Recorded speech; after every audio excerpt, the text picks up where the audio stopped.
Thank you for tuning in to another edition of the Vulcan Report with yours truly, the Algo Capitalist. Today's report is for trading on Thursday, May the 17th, 2018.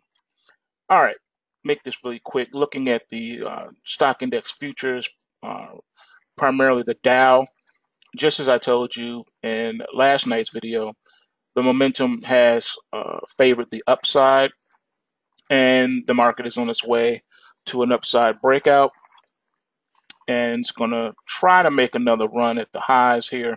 We'll see what can happen for Take Back Friday. Take Back Friday is going to be very important because you don't want to see the intraday supports broken. You actually want to see liftoff, as what you're seeing here now. If I pull up the daily chart, all right, this is where you're at. Okay. All right, so should be able to see liftoff outside of the cloud to test this pointer here. And that, by all indications, is where momentum seems to be heading, okay? So market looks nice and strong at this point, and bulls are back in control of this market. It is even rallying as we speak. Looking at the NASDAQ 100. All right. Same thing. The market is powering up, looking to make a run, take out this pointer here. That could put it around the 7,000 level. We'll have to hold and see. So far, so good. Looking at the Qs, the QQQ or cubes, same thing. Market is powering up. Wants to go ahead and make a run somewhere north of 170, taking out this pointer, all things being equal. That's where the market should go. Like I said, tomorrow's Take Back Friday. If we do see a significant pullback, you don't want to see the intraday supports taken out. So you definitely want to watch your intraday price inflection points for those of you that get the weekly post wave price triggers. Taking a look now at crude oil. All right. Crude oil also seeing that bounce, seeing that momentum powering up here. I think the market will probably close above $72 a barrel tomorrow, all things being equal and considered. Taking a look now at the bonds, bond futures. All right, the market hitting new lows. Broke that 140 just like I told you. It's not over with it yet. All right. Right now, you want to see if the market's going to continue to get into the 130s.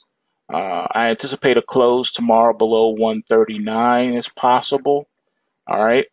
Watch your intraday price inflection points for a key reversal. I don't see that as being possible, but you never know.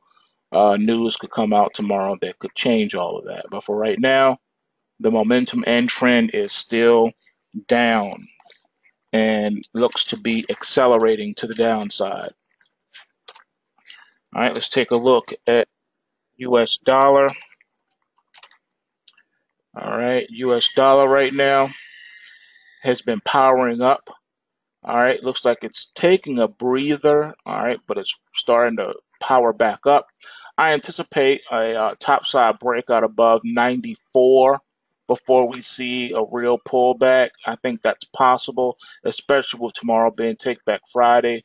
But just in case that happens, the market will probably find support around the 93.24 level.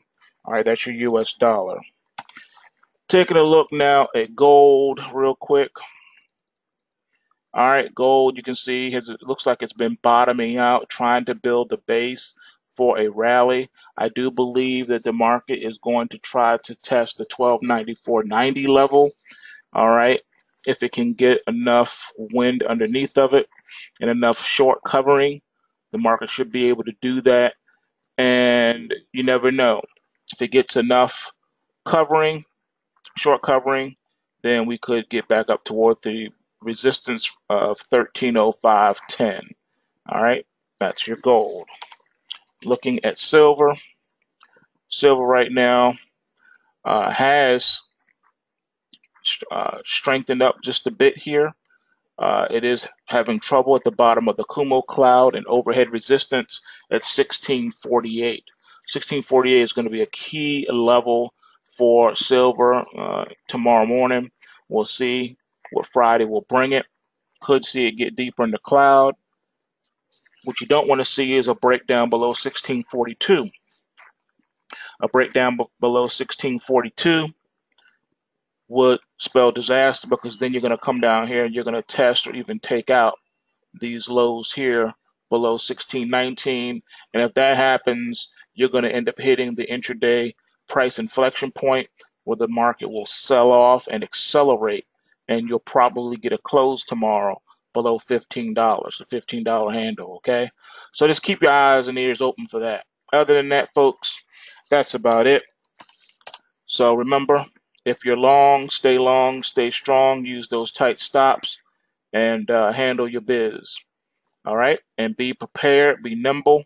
If things change throughout the trading session that change the forecast, all right, you have to be nimble and you have to be able to act. I don't see how you can do that when these algos are notorious, especially on Fridays. That's why you need the weekly post-wave price triggers at postwavetrading.com. Get the crash alerts and rally alerts delivered right to your inbox.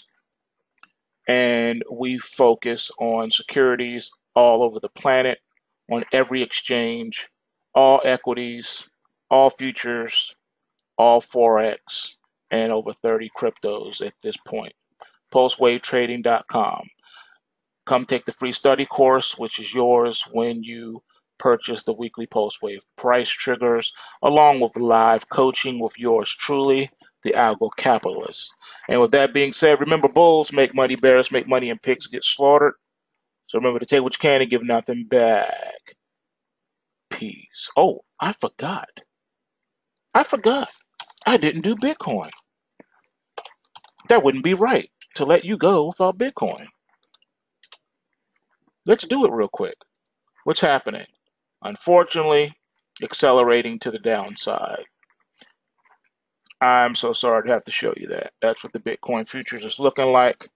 Not looking like it loves itself at this point in time. Let's see here. Yep, here you go. So the market is turned down. You have not found support. This market is just locking in on the downside. The bear market does not seem to be over yet. But if you do get a key reversal tomorrow, midday, you will know that because the market will trade up above the intraday price inflection point, which is the momentum price trigger, or MOM PT, for those of you that are subscribers to the weekly post wave price triggers. All right, that's about it. Peace.